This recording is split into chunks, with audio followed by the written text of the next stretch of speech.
Welcome back, everyone. It is our privilege to have Mrs. Alamelu TL, Principal Advisor, IFSCA, and former member, IRDAI, with us to deliver the special address. Mrs. TL Alamelu was an insurer for more than 36 years at the New India Assurance Company Limited, United India Assurance Company Limited, and she was Chairman cum Managing Director of Agriculture Insurance Company Limited. Later, she joined as a whole-time member, non-life, at the Insurance Regulatory Development Authority of India, IRDAI. Currently, she is appointed as Principal Advisor to IFSCA. Mrs. Alamelu has extensive knowledge across an entire gamut of subjects. She has worked in providing specialized insurance covers such as ISRO satellite launch and ONGC's offshore assets, and has also handled property, casualty, motor, marine, health and aviation insurance beside handling reinsurance. May I request Mrs. Alamelu TL to kindly deliver the special address.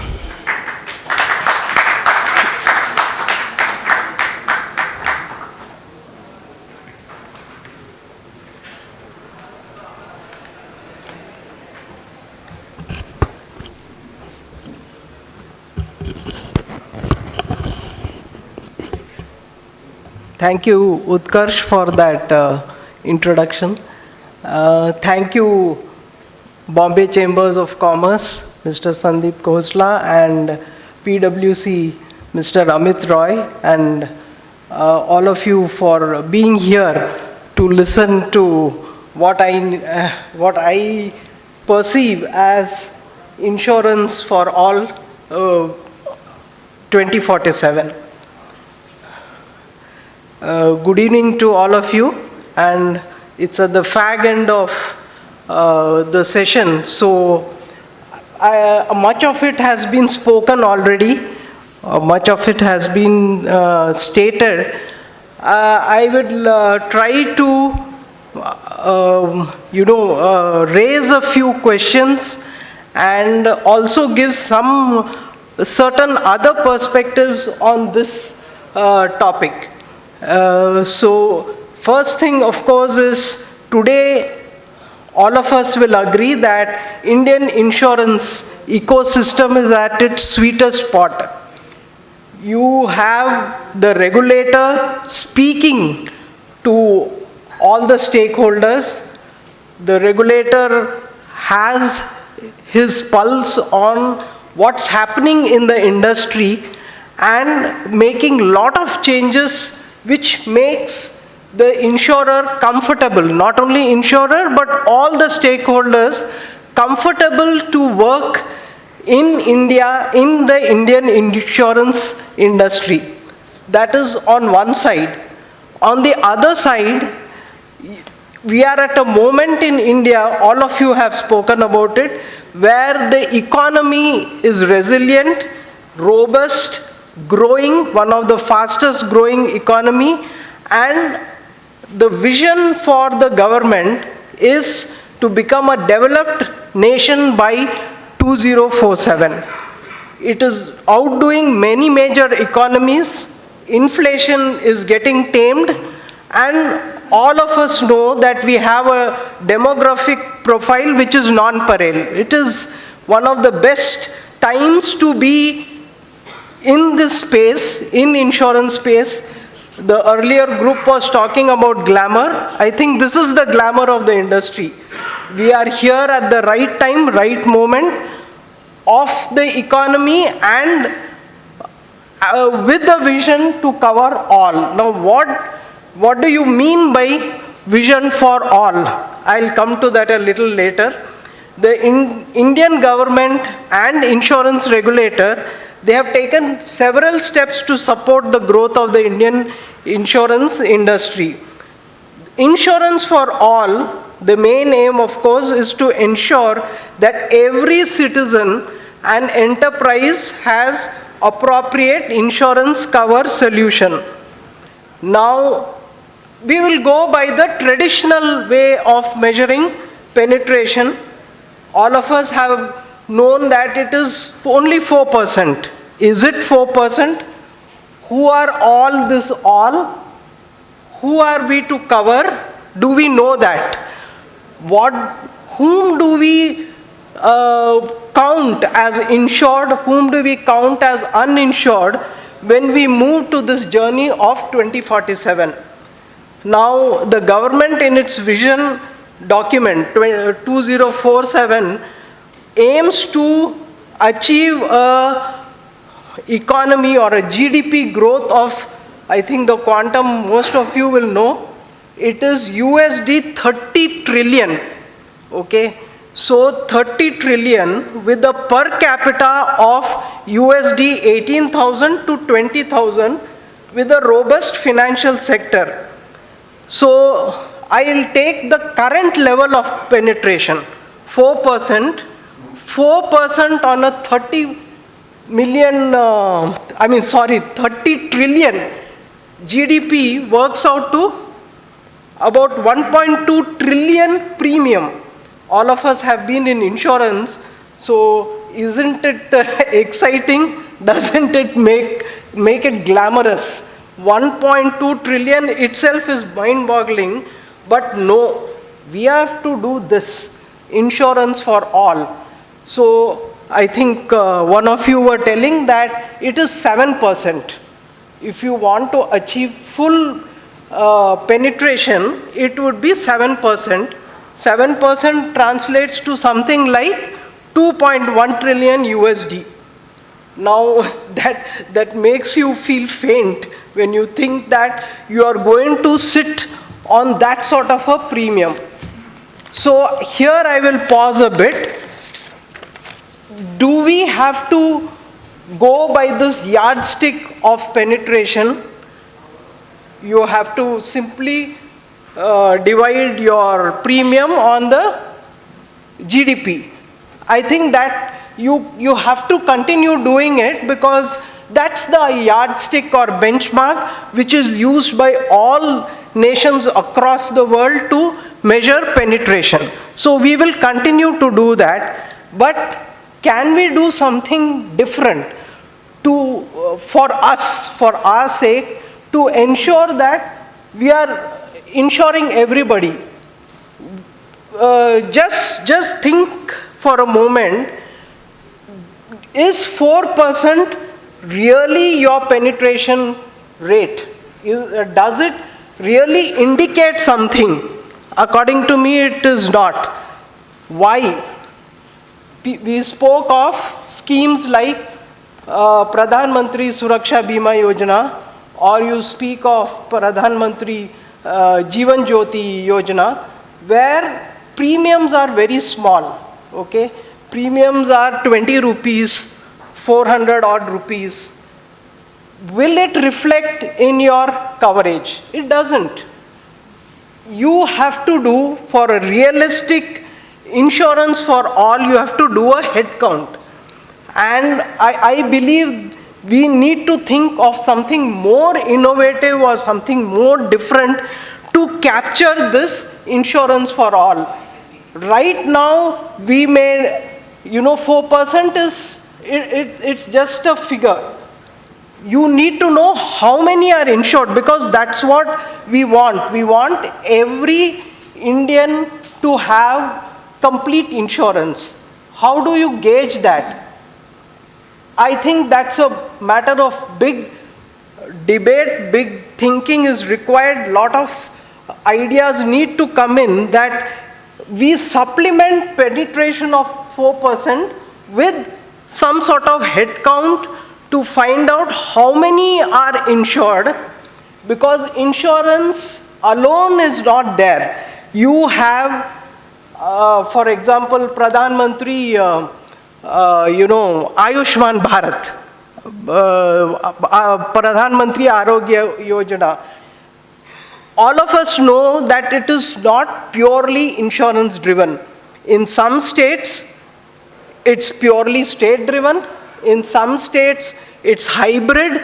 In some states, only it is insurance driven. So many are still covered. We don't call it a typical insurance, but many are covered under Ayushman Bharat. All those who are covered under Ayushman Bharat, shouldn't you take it as insured? Similarly, all those who are covered under CGHS, Central Government Health Scheme, why would they take insurance? Are they your targeted people? No. There are also schemes available under ESI. I'm just giving you one segment where we find a lot of people are covered. So we need to know who are completely not covered, and we need to attack those people for the insurance, and I think that is the basic of trying to achieve insurance for all. The guys who have absolutely no cover, I think those are the people whom we have to target. And for that, we need data, statistics, we need a body like probably IIB to help us out in getting us to this target who are completely uninsured. This was just my thinking of how do you come to this insurance for all. Now, coming to, much of it has been spoken, but I will go slightly more in detail. How is the regulator, how is the industry preparing to handle this explosive growth? Hoping that we are doing 7% penetration in 23 years, and you will see 2.1 trillion US dollars as premium. What is it we are doing? Regulator, of course, is on a mission to make insurance industry vibrant, responsive. He is creating an environment where all stakeholders can work towards a fully insured India. Regulations have shifted from rule-based to principle-based. I think 34 regulations have been made into 6 master circulars. I think past 10 days you can see master circular on health. It repeals 55 circulars. Master circular on general insurance repeals 13 earlier circulars. So what does it mean? We need not, your compliance officers, the burden is down to minimal level. It is, the regulator is telling you, you need to do only this, and you do it well.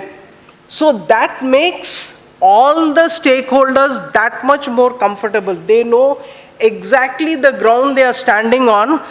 Lot of times when I was in IRDA, they used to say, "Itna circular hai, something I don't comply to that you will take me for, you will give me a charge sheet, and next is fine." So we are so scared. First is compliance.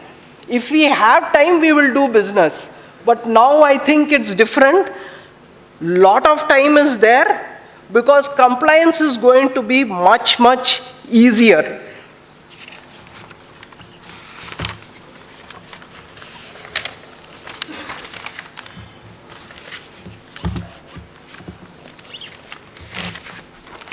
There is also definitely innovation in products. The old, file and use almost is non-existent. It's all use and file. So that becomes much simpler again for the insurers, and the customer information sheets protects the policy holders to a large extent. There is always been a continuous, positive nudge by the regulator for the insurers to grow coverage, transform, adapt to technology, and give a wide choice to the consumers. I think they are pushing, the regulator is pushing you into that spot, all the insurance, stakeholders. And the industry, of course, all of you have spoken about it. It's poised for a huge leap in growth. These are some of the aspects which the insurers need to work. One basic thing which all need to work is use technology which is tailored to meet insurance need. I think some examples I would like to give here is this creation of Ayushman Bharat, this national health claim exchange, which is likely to be launched as per the papers in the next 3 months or 4 months. It's likely to be launched. It is a single digital platform to reduce paperwork, speed up approvals, exchange claim-related information among multiple stakeholders, and create a seamless claims experience for the policyholders. I think this sort of, tailored technological interventions need to be done by the insurance companies and other stakeholders in the ecosystem. We have seen, my favorite would always be an example from the crop insurance. Crop insurance, when it started in 2016, it was a typical insurance policy. We were doing it in the typical way of all of us going to the farmers, and it was that time compulsory for the bankers, so all of us were happy. Banker will give that KCC loan, we are getting that guy's premium. So it was in a typical way. But in just a year or so, you have farmers portal. Farmer could log on to the portal. All of us, the insurers, the farmers, the banks, I mean every stakeholder. There are, I can tell you, state government, state agricultural departments. I think there are biggest number of stakeholders are in this crop insurance. All are on that portal. The portal has now progressed to claim settlements. There's always a thought of how to use technology, because all of us have heard that farmers are displeased, PMFBY is not so great, states have come out of it. So the government and the insurance industry have been constantly thinking of innovative ways to deploy technology. One example is what is known as YES technology, YES, yield estimation, where everything will be done through technology, the yield estimation through drones. 30% of that and manual balance will be the first one where it will be taken for the cutoff yield to decide whether to pay a claim or not. I think those are the ones which the industry needs to think on a mass scale to give relief to people, because one side is creating premium, collecting premium, another side is the insureds, policy holders want to see money at the soonest. Farmers, today drought is declared, he wants his money in the next 2 weeks, 3 weeks. So I think this is where, in crop insurance at least it's leading to, we are seeing what's happening in health insurance. Similar such tools need to be deployed by the insurance industry. The other way the insurance industry, we are in a 23 years is not very long. It's just going to go in a blink of an eye, and you will find that, like somebody earlier said, you are in 2046 and people are asking what happened to this. Oh, we are just, next year, no, it will be done. So it's just going to go at that speed. So we are a nation in a hurry. So what we need to do, we need to devise covers which cover a big mass. One ideal cover is parametric covers, which is still being debated, and we are having doubts. I think that should get fast forwarded, and that requires commitment from insurers, the regulator, maybe and definitely to a large extent by the government. See, there is always a thinking that parametric covers would require a huge government support. It is for the industry to debunk that myth. You should give parametric covers where the triggers are only, specific triggers. Maybe an earthquake of this Richter, the rainfall of this much mm, or maybe even terrorism, cyber breaches. Only some 5-6 triggers, which triggers will wipe out a substantial part of the wealth.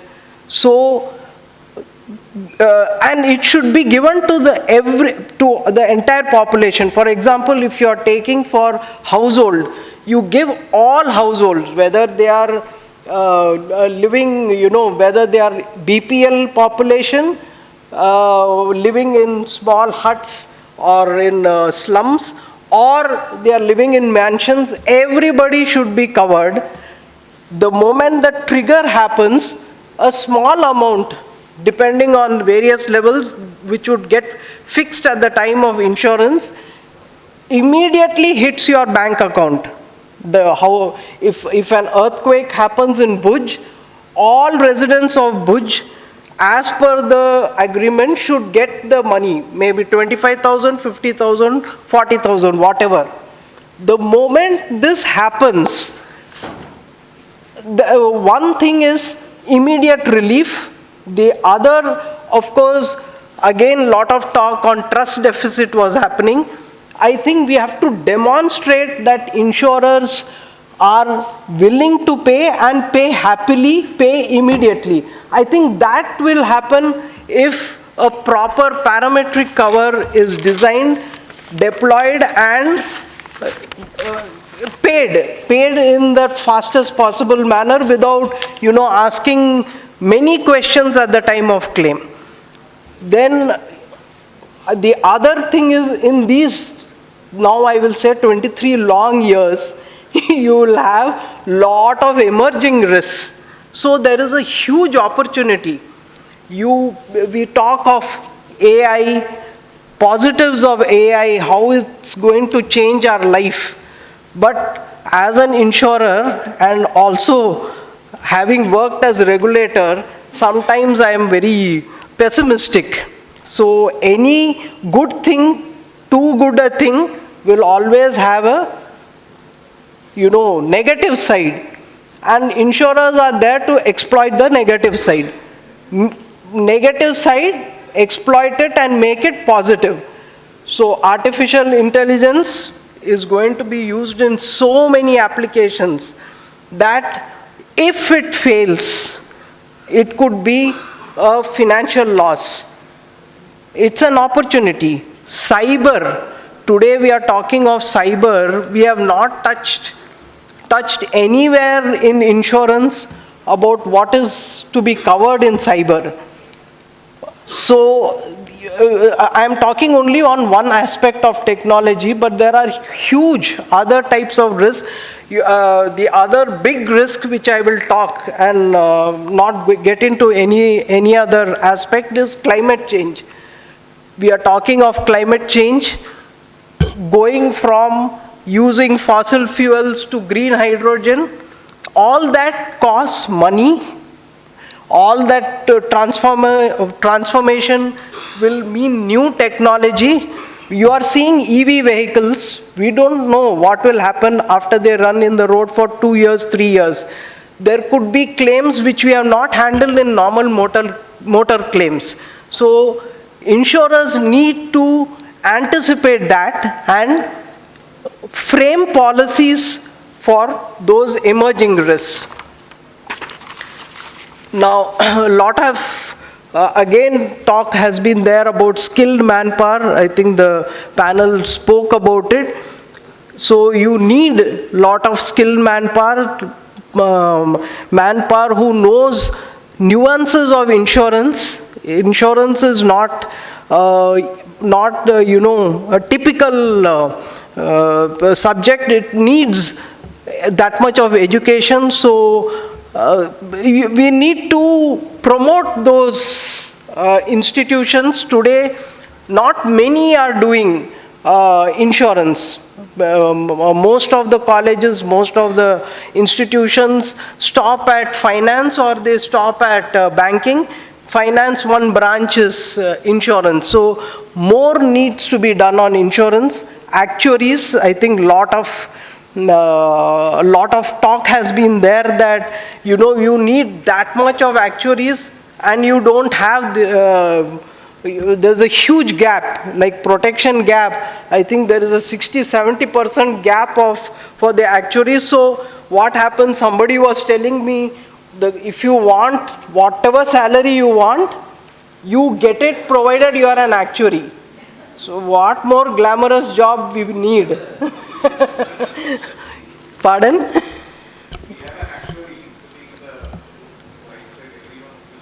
Yeah. She can stand up.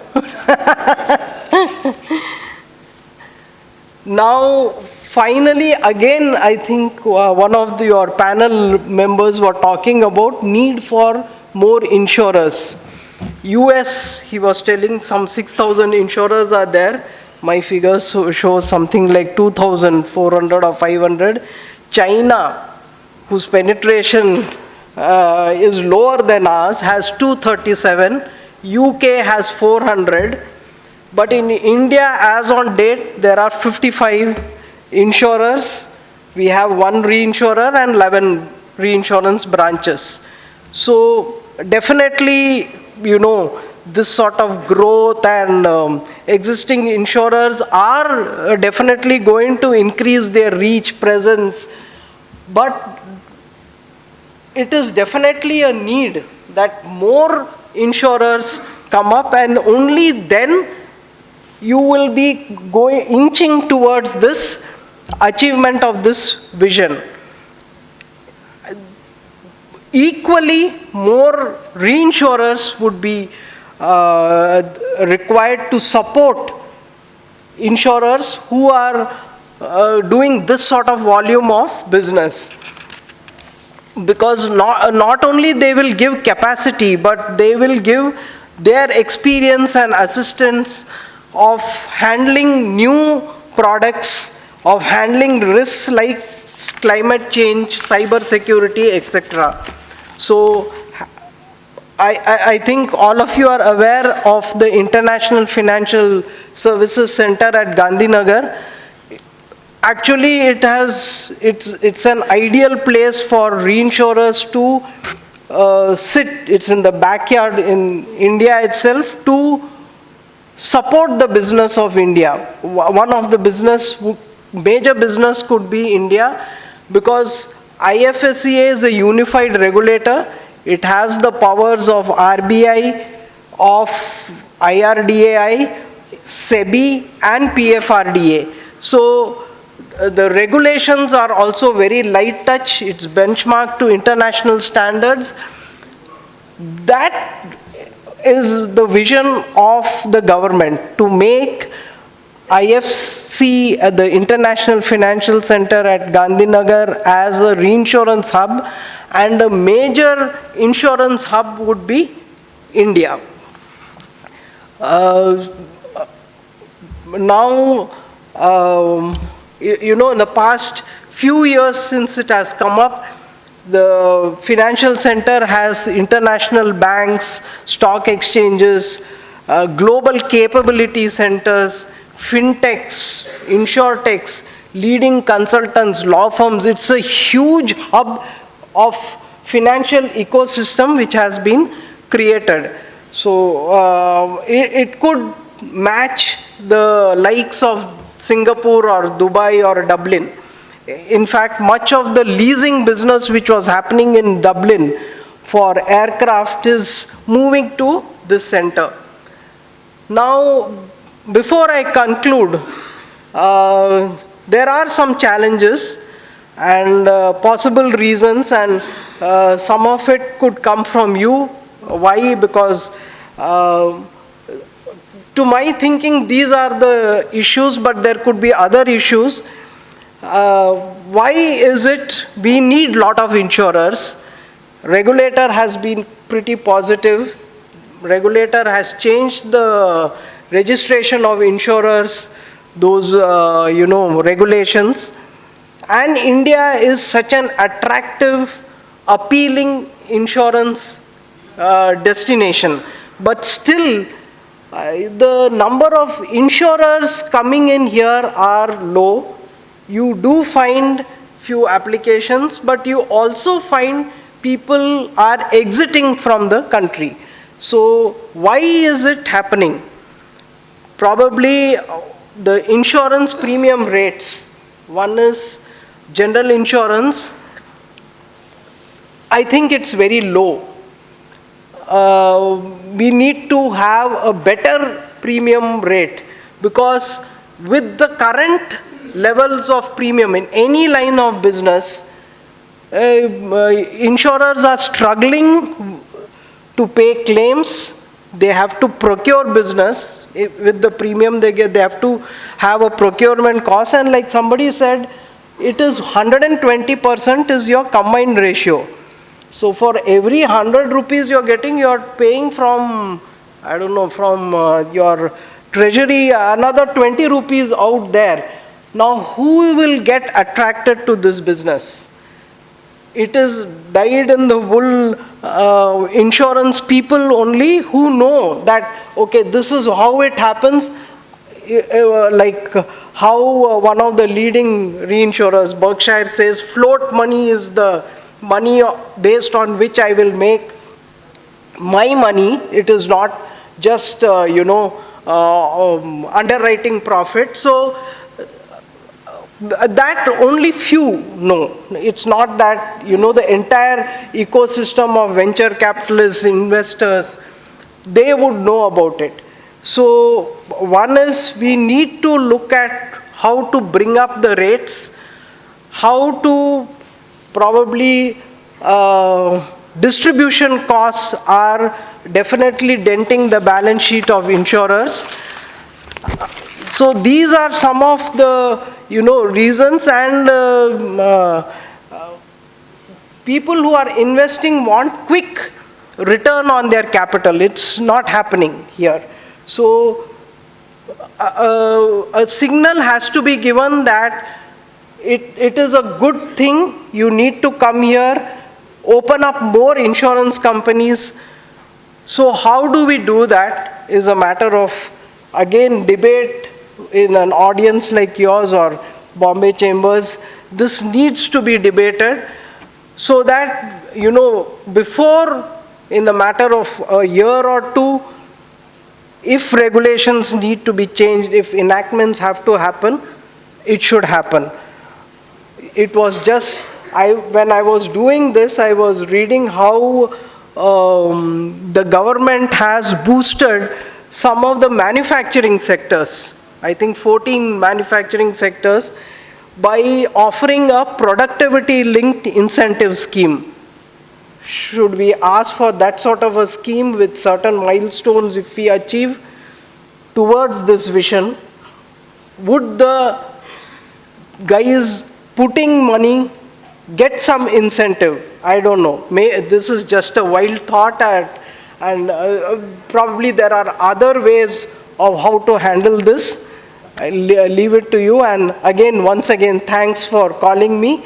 I totally enjoyed this, and thank you. Just wait a moment. Hello. I would like to request our Director General, Mr. Sandeep Khosla, to present a memento to Mrs. TL Alamelu for delivering the special address.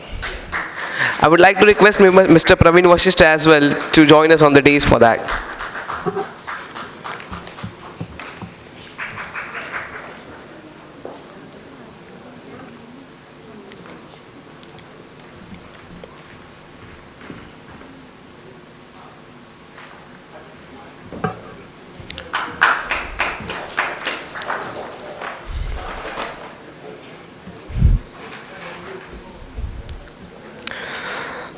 Thank you so much, ma'am, for such an illuminating address. We now proceed With this second panel discussion, our discussion on the topic emerging risk and possible mitigation towards profitable and sustainable growth. For that, I invite our moderator, Mr. S. Dinesh, partner, Risk Consulting, PwC India, and our panelists, Mr. Sharad Bajaj, COO, Insurance Deco, Mr. S. Sundar Krishnan, Chief Risk Officer, LIC, Mr. Samir Bhatnagar, Chief Compliance and Risk Officer, General Counsel and Head, Secretarial, Manipal Signa Health Insurance Company Limited, and Mr. Satyanandan Atyam, Chief Risk Officer, Tata AIG.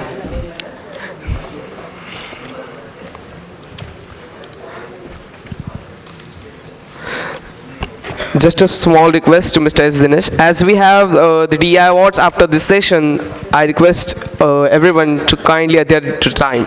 Thank you so much.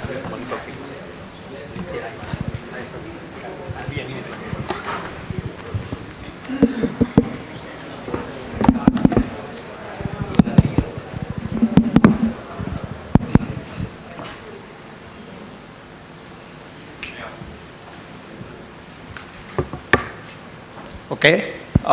So good evening, everyone, and thank you for all the panelists on the panel. I think it's a sort of storehouse of knowledge from on the panel on this side, and we have a variety of people with variety of experience. So the topic of this panel, as you know, as Alamelu ma'am was referring to at the end of her talk, is while we sort of are venturing towards insurance for all by 2047, what are the emerging risks that we are looking at from an insurance company perspective? And the way I thought, and given that this is again a sort of a broader domain, I thought we'll structure it in two parts. One hand, we will look at what are the risks, what are the emerging risks rather, which insurance companies are facing. And as Alamelu ma'am was also referring, what are the emerging risks which insurance companies will have to underwrite to cover for the risks, right? So because insurance is sort of on both sides of the house. So we'll look at it in that structure, right? So as part of the first part, we'll look at, what are the risks that, insurance companies are today facing and emerging risks. Right, and we have a broad set of 4 or 5 areas, right? So some of the areas which I could think of was around the global economic volatility and therefore the impact of capital deployed. That is, and that is one of the risks. Climate and sustainability is obviously one of the big emerging items on the insurance company's agenda. The third one is primarily from a regulatory and a legal changes, as again Alamelu ma'am was referring to. There is a raft of changes in the environment as well, and from an IRDA and a regulator standpoint. Data and tech will anyway continue to sort of become an evolving risk, and supporting all of this is essentially people, right? People and talent. So unless we have that, none of these sort of play out. So I thought of some 4 or 5 of these, but I would want, sort of the panelists to pick up any one of the areas, or if they have any other areas as well. That will be, extremely interesting to sort of see how each of the panelists from their experience are bringing this to life. So Sharad, if we can start from your side. Thanks, Dinesh. Yeah. So let me pick up the topic on data and technology. Now, what has happened over the past 10 years, or especially in insurance, every risk that you underwrite is based on the data and information that is available. Or at least I would like to say that we would like to underwrite a risk based on the data that is available. Now imagine a life insurance company using multiple data of a customer, say your CIBIL score, your previous history, your claims record, to decide whether to underwrite your policy or not. And all of this data is stored in a data lake. And one row here and there, and your entire data gets mismatched. And in today's world of AI, ML, we are trying to automate and make everything STP or an instant decision. Now you use whole host of data and the technology layer on top of it to say that how do we take instant decision and start underwriting policy. Now if any life insurance company were to underwrite using this and say they detect after 7 days, God knows what is going to happen to the loss ratio of their portfolio. So that's a very big risk. But then can we live without using data and technology? Our fellow in the previous session, we pointed out that the combined ratio of insurers are 120%. Now, what are different ways to get this combined ratio down? One is to weed out the wrong risk that you underwrite, weed out the fraudulent claims that happen in the industry, right? To do all of that, data is required. So you can't live without data. Your operational cost of doing business will only go down if we are able to automate and use technology. Correct. So hence, it becomes very important that we use data and tech. We can't live without data and technology. But at the same time, how do we use this judiciously, monitor this, put all control and mechanism in place to ensure that no additional risks happen because of this? And, process and controls is what is, as you said, Sharad, will be very, very important.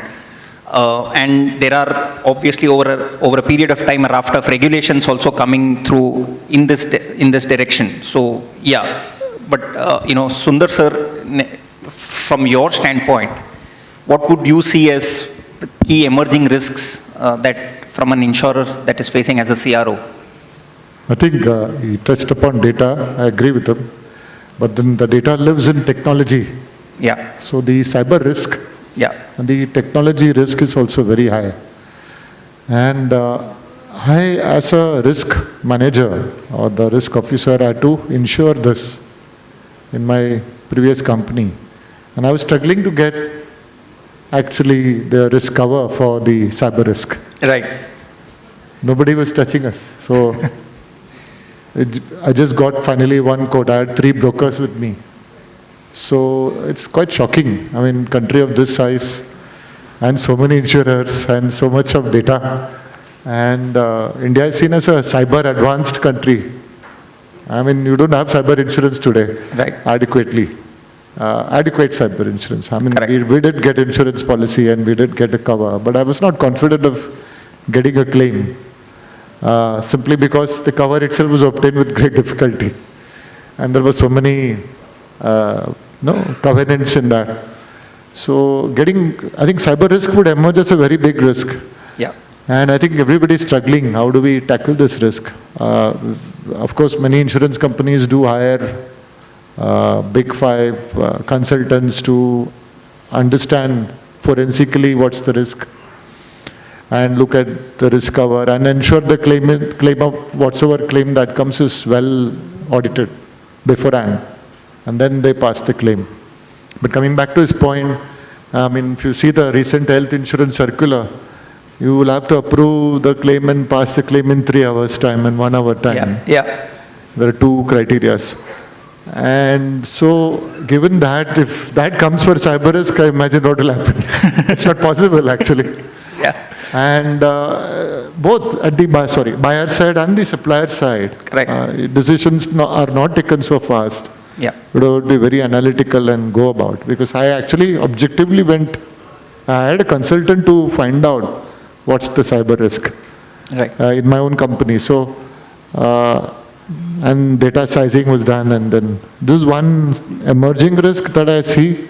The other emerging risk is which is of course connected to what I said, is the products. Despite the fact that you have use in file, the products are still actuarially underwritten. No actuary signs off. Yeah. And you don't get product that matches your requirements exactly. Correct. Correct. And you spoke about volatility.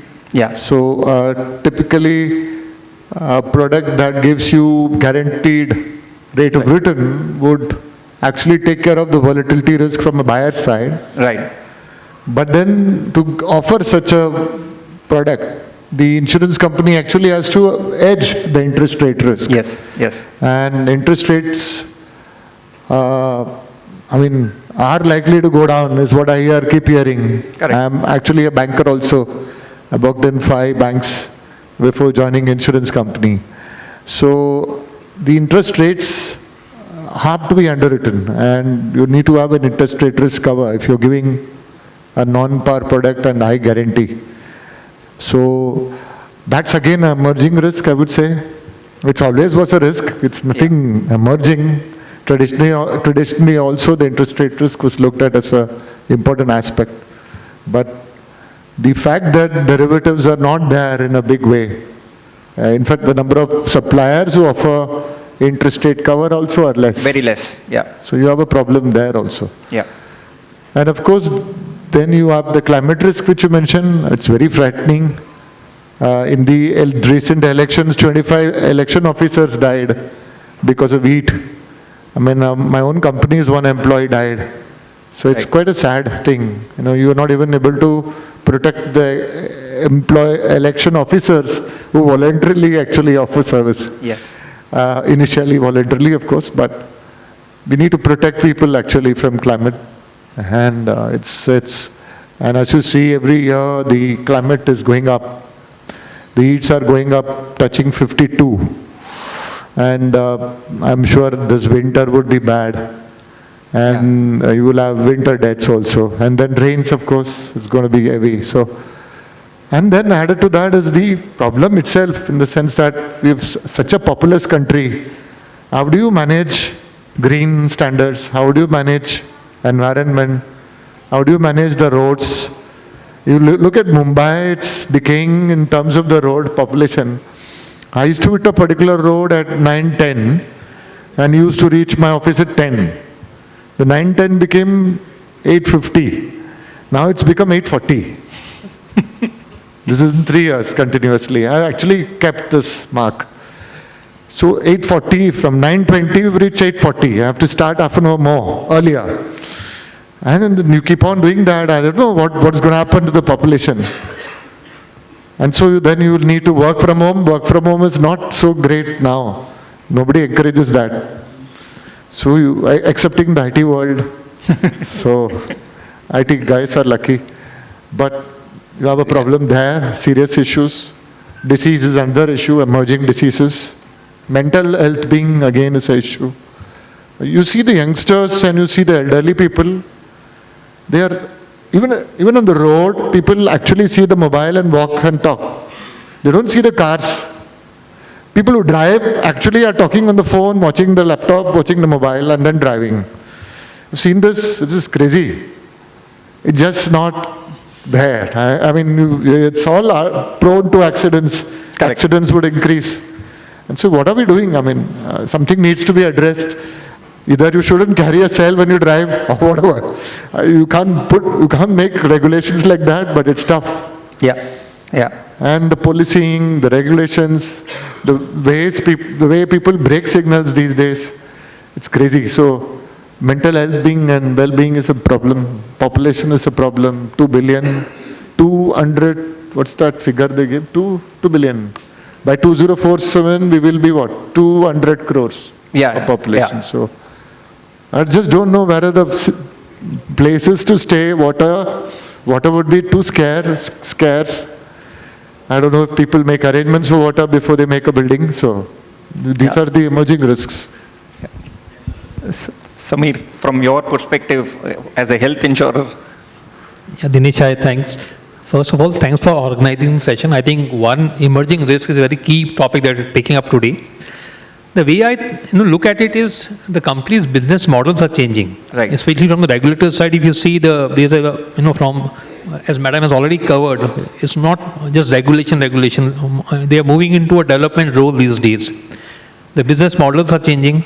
the Bima Trinity that we are talking about, the Bima Sugam, the Bima Vistar, the Bima Vahak, all these things will dynamically change the dynamics for company also. Correct. Now, suppose there a Bima Sugam that we are talking right now is an electronic platform. Now, once we have that kind of platform or a marketplace, it's like an Amazon or a kind of thing that they are trying to create. That will significantly bring down the distribution cost, the servicing cost, right? Now, once we are saving on the cost side, if you look at the other side, from a regulator perspective, Bima Vahak, so there is more a distribution center, in a women-centered distribution model that they are trying to create. Again, to increase penetration, they are going to the Gram Panchayat. So you look at the regulation earlier, it used to be at a pin code level or, at the area-based, geography-based indicator, used to cover certain percentage under rural social guidelines. But now each company, so targets are at industry level. So one, they are also changing the way they are looking at things. Second, now when you're penetrating at the lowest unit, which is Gram Panchayat. So each company has to go to a specific Gram Panchayat, cover the Gram Panchayat. Now, to cover a Gram Panchayat requires a complete different set of skill set. It's not just standard underwriting. You will have to see what they need, what kind of coverage they can provide. That's also, the servicing has to be pretty smooth, right? You can't expect in 200 rupee premium, to incur operating. Issuing policy cost sometimes is like 100 rupees or 200 rupees, right? So, but the whole premium you're getting from these customers is pretty low. So the way we think the business model has to significantly change. So one of the key risks is the strategic risk or the realignment risk that I see. Right. Second, the product side. Madam has already covered about the parametric products. Obviously, the directionally regulator also is trying to introduce in kind of Bima Vistar product. It will be a combi product. Obviously, they have rolled out in public also about the features. Now, again, those servicing those things, the coverages will significantly change. So that is again a key risk. Also, there's a composite license we are talking about these days. Now, once that changes, under the same license, the companies will be able to do all life, health, and GI. Yeah. So again, that will change the dynamics, the people, key skill set, those will change. So I think those are some of the emerging areas. Yeah. Also, government is putting a lot of effort in creating public infrastructure. Correct. Like we had a public infrastructure, now they are trying to create a public digital infrastructure. Yeah. It's like a UPI kind of moment for insurance now. We, closely working with the regulator on those things. In the health claim exchange that ma'am is talking about, it's pretty advanced stage. Once we have that, all these things, the servicing side, customer servicing models will also change. So you have to service claim is 3 hours. If there's a delay, you have to pay from the shareholder fund. Correct. Right? Now you have to hold TPA responsible for customer servicing. Insurers have to reach out to hospitals to collect the documents. Now obviously this is very cost heavy. But over a period, it will help in increasing penetration. Correct. Persistency will improve. Our revenues will increase. So I think it's a long-term thing and we are game for it, but there are a lot of changes happening in the risk side. Yeah. And we are closely monitoring. So what you're saying is essentially the entire service delivery operating model itself is, Correct. is now under a toss. So for all you know, what cost plus risk, because we are not seeing those risks. Like some of the risks we are talking right now, typically we are aware about it and somehow we can plan for it. Be it, say technology, say climate, at least we are aware about it. But when I'm writing a parametric product, you have to just pay a fixed amount in a particular trigger. Right. So you again, like ma'am said, certain parameters could be fixed, parameters could be there. But again, designing those parameters, the nudge from the regulator to service customers in a faster way, making product available. So the model itself gives, suppose a fraud risk. Yeah. And if I have to pay a claim in 3 hours, where do I get a time? Kind of, we don't have a single regulator for hospitals, right? So while obviously we understand we have to do those things, but those are emerging risks. Absolutely. The moratorium period on policies have come down. So, typically you cannot repudiate policies after 3 years unless there is a proven fraud. So that itself is pretty, these are the key areas which will hit the balance sheet also of the insurance company, the customer areas. Thanks. Absolutely. No, that's great. I think it's always advantage to speak the last. Because you know everything what the others have said. You have a lot of views and always there is a disadvantage for you to repeat. Thanks Bombay Chambers of Commerce for providing the opportunity. I have been putting my notes in place. I think what member Life as well as Alamelu ma'am has articulated. If I go technically into each of those topics which have been discussed on the emerging risk, I think it synchronizes with how we have an outlook with emerging risk for general insurance business. I think the entire gung-ho about AI, the emerging risk would be drift, the error drift. The typical error drift is the biggest risk when we talk about AI, because AI is a model and a model can always have an error drift. An error drift in an AI model is going to impact your entire, your business itself, if at all you are relying on certain amount of claim adjudication. So I think that is the area which we need to contain. The way we have an outlook towards regulatory, I think the era has gone when we used to see the regulation as a risk. I think now the regulation has become an enabler. I think we have been hearing and we have been seeing everything. Even Alamelu ma'am had talked about the type of master circulars that are coming. To give everybody a perspective, if we talk about the capital was one of the topic. Now insurers can leverage 50% of the invested share capital with, without permission. And if your solvency is more than 1.8. Earlier, for sub-debt, you could only leverage 25% of the invested share capital. So this is an enabler. This is going to enable us to have a better ROE for your capital. When you talk about another subjects of IFRS, the IFRS that is going to come, you have amortization of cost and discounting of liabilities. So your better accounting standards and better profitability reflection is going to come. So the environment is going to change. So there are certain things about regulation and certain things about statutory requirements which are becoming enablers. So although a lot of narrative has already been told about how regulations are changing, how we are getting master circulars, I will not get into that.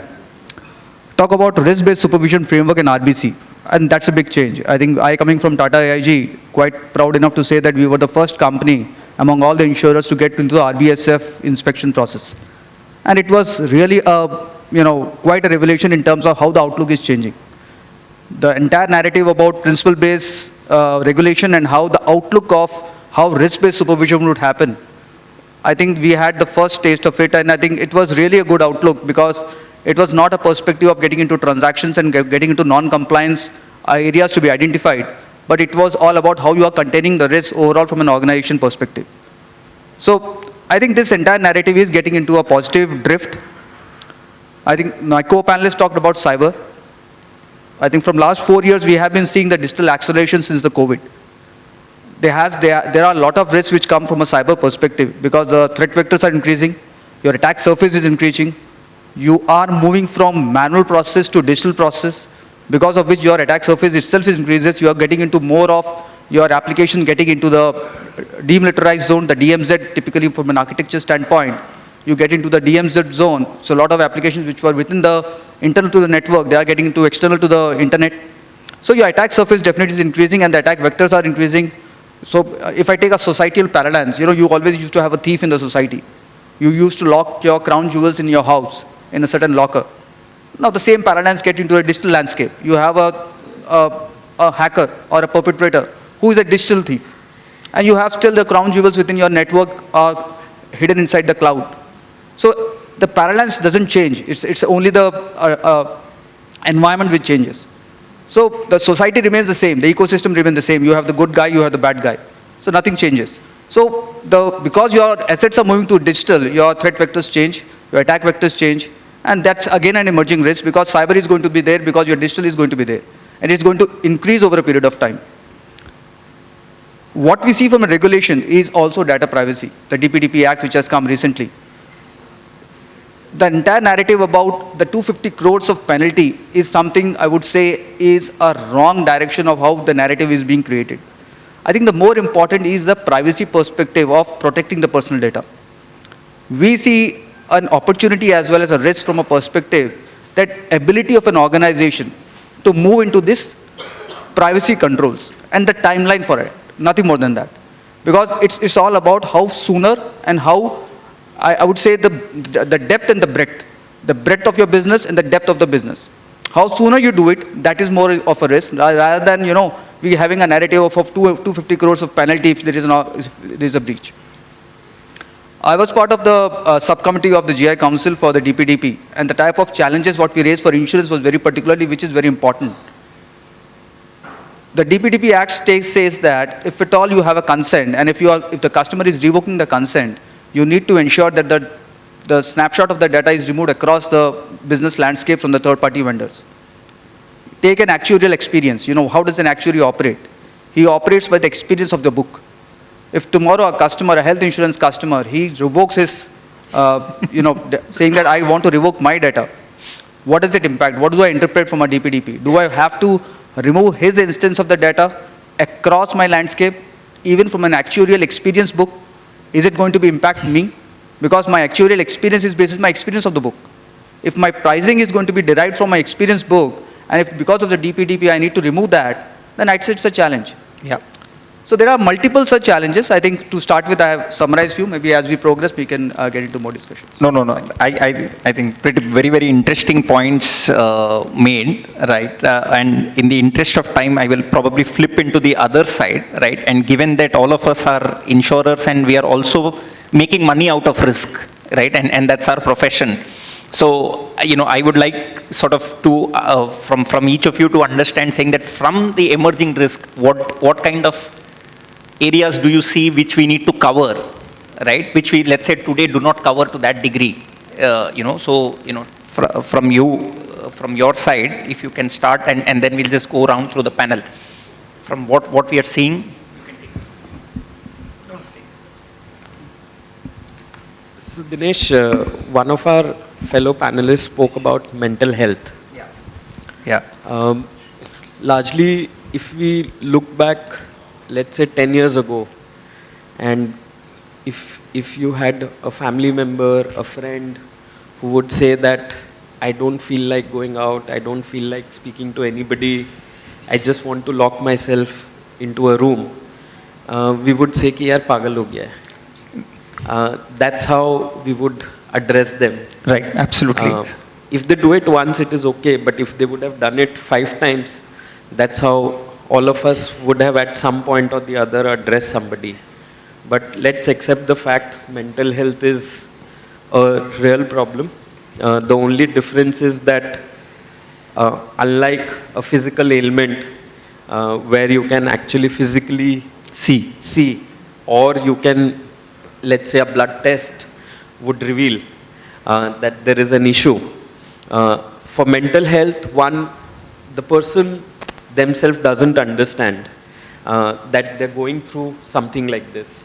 Although tests are being developed which will help us identify, but what as an ecosystem we have to do is we have to figure out how do we bring this into the entire ambit of insurance space. Yeah, and how do you underwrite this is a big question.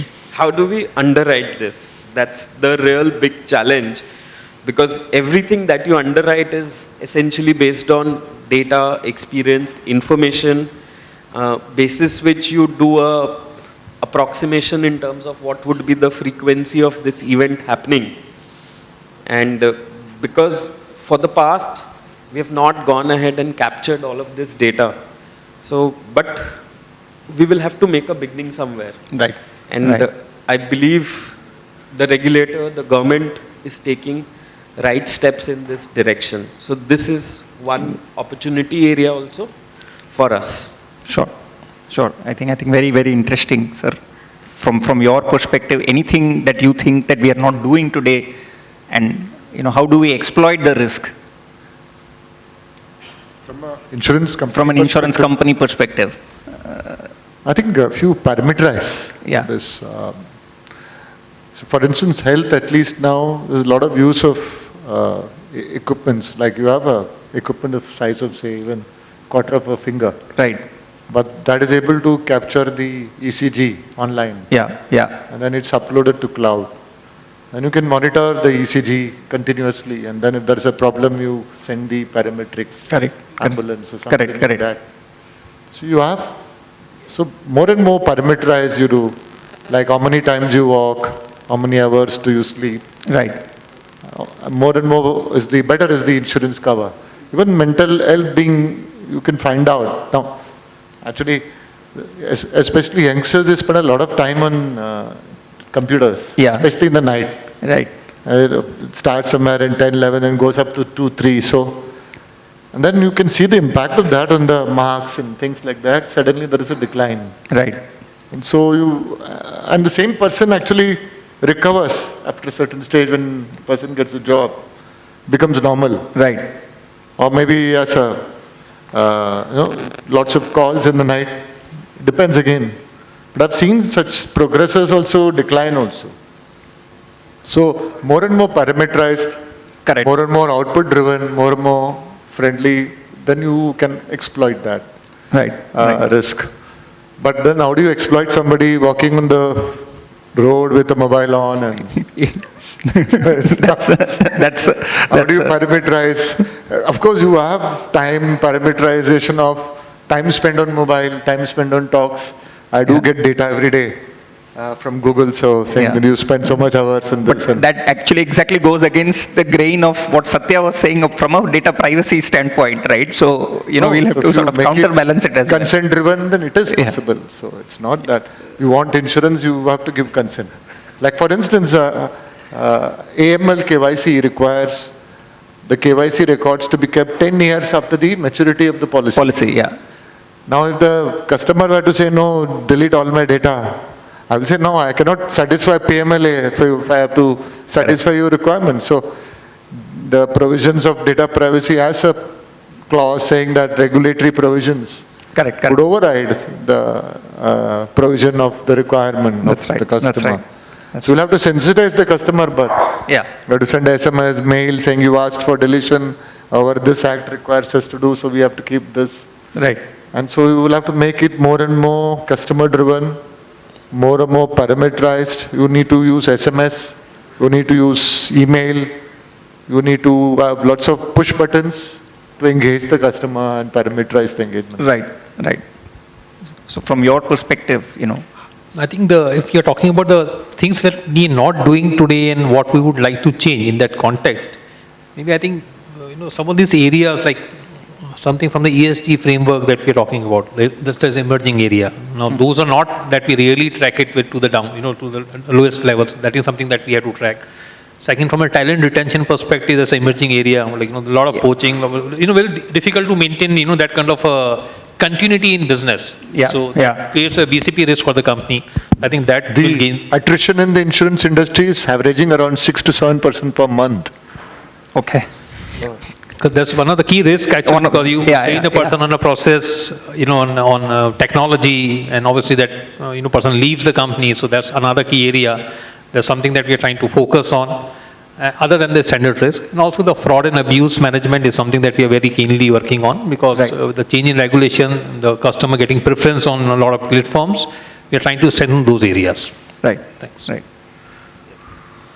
I think we had a narrative around the regulation talking about settlement of claim of 3 hours. I see this as an opportunity. I think when you talk about the exploitation of emerging risk, right, I would say this is not a risk. We are all talking about cashless. Getting into the nitty-gritty of ability of an insurer to settle a claim in 3 hours, ability to pay directly to the hospital, or ability to ask documents, not to the insurer, but to insure to the hospitals. These are all progressive, I would say, customer-friendly regulations. This also gives and incentivizes you to get into a cashless business. I would say for businesses, this is an opportunity where you get into a cashless business rather than harping on the fact that this regulation is complicated. Because this is a clear direction. Move towards cashless. And that's what regulator is also talking about, cashless for all. So I would say it is a synchronization where there is an opportunity how you move towards cashless rather than getting into the nitty-gritty and complications of how you want to enable and engage this process. That's a little point. Right. Any one of you can answer, but from a climate and a sustainability perspective, do you think that we should do something differently? Like Sundar was saying, right, that, as temperatures are rising, or for example, in Delhi, would you underwrite a policy differently than in, let's say, Chennai or Madurai, for example, because of the temperature difference or because of the pollution or whatever it is, right? So how would you sort of do it differently given the climate and sustainability impact, climate impact? Any of you can? And that will be the last question. Yeah, I have a view, I think the transition risk and the physical risks, which are manifestation of the climate risk itself, I think these are still evolving. Yeah. And if you see the lending books of banks, and if you see the insurers' underwriting books, I think both are under evolution in terms of how they are able to, you have the cat-nat mapping, you have the I think you have a lot of the tools where you are able to, identify the pin code level, the risk, the geo risk. But even from a lending perspective of the banks, how your transition is going to happen, how you are, from an insurance perspective, is going to take time.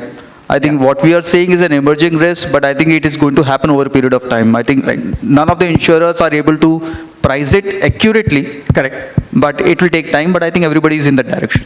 I think parameterization, as I mentioned. Yeah. So I don't know whether you've seen in Juhu, you have a board, electronic board, which displays the pollution that day, that time. Correct. So you will have to get into risk-based pricing. So you are right.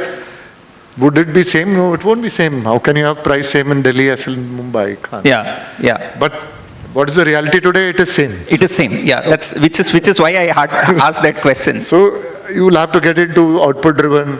But there are companies giving such finer things now already. Okay.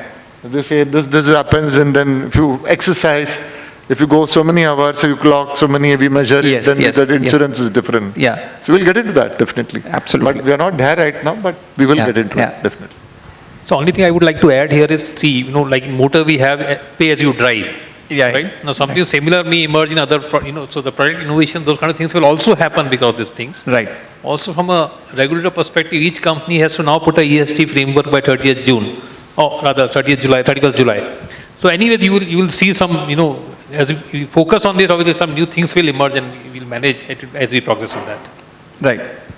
So Dinesh, climate variation is also factored in today, might not be knowingly, but if you look at, let's say, motor pricing, in a Bombay versus a Delhi, you would see a difference. Is it because people in Delhi drive more rashly than in Bombay? That was just a joke. So your variation in climate impacts your claims, Right. and your claims history is driving what kind of pricing you have. Right. Even if when you look at health, health insurance gets priced in a slightly different fashion कि यार आप commission Delhi में कम दोगे, बॉम्बे में ज़्यादा दोगे, because you can't directly change the pricing of the cover between two cities. At least you can do it theoretically, but होता नहीं है. Yeah, that's what. But then in some or the other way you are actually pricing in that a certain waterborne disease happens more in a certain location, and then you price it in a different fashion. We might not today look at it from a climate risk perspective or using variation in climate to price it. We are looking more from a claim experience perspective, but that gets priced in. Would we probably tomorrow start using what is the probability of this happening in a particular city, and then price it from a future perspective? That might happen. Yeah. But today, from a past experience, it gets priced. Fair. So just to add one point on what Sharad said, I think correctly picked up. In some cases, especially in health, you do factor in some parameters, but the availability of data is also one of the risks in climate. That's right. Now suppose there is a disease pattern, like we have a zonal based pricing. So obviously based on certain geographies, you know about so you need experience, you need the data points to price it. Right. So once we get those parameters and have those things, probably we will see the evolution over it. Absolutely.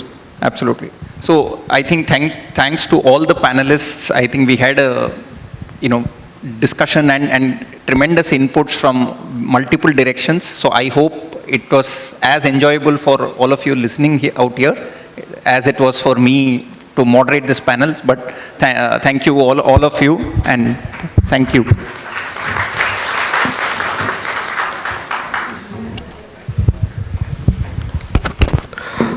Thank you so much everyone for that insightful discussion.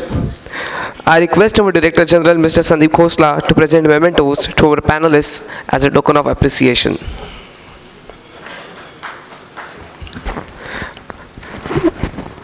Mr. Sharad Bajaj, COO Insurance Dekho.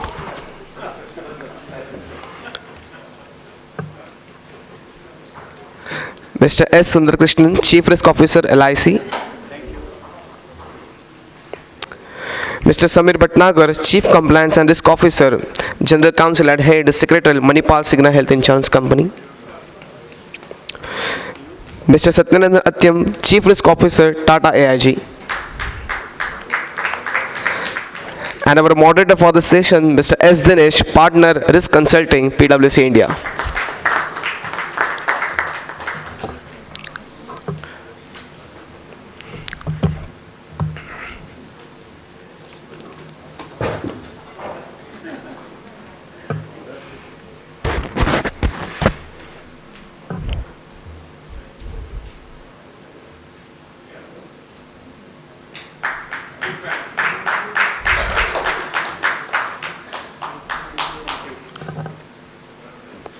As we reach the end of the session, I invite Mr. Sandeep Khosla, Director General, Bombay Chamber, to deliver the vote of thanks. Over to you, sir. Thank you, Utkarsh. Really a wonderful panel. Great insights. So the afternoon has been, I would say, a building block to how insurance would look at in 2047. We had Mr. B.C. Patnaik,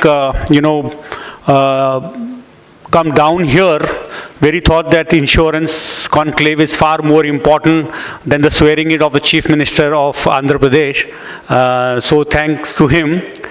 Thank you, Ms. Alamelu, for being with us today. Thanks, Praveen. Praveen Vasisht heads our insurance segment of our BFSI committee for putting this together and helping and guiding us all the way so that we had two wonderful panels and speakers of eminence. Amit Roy and team from PwC for ensuring that, all the topics were very thoroughly researched and the paper which they presented. Thanks a lot for all the wonderful audience who came here today. I hope it was worth it.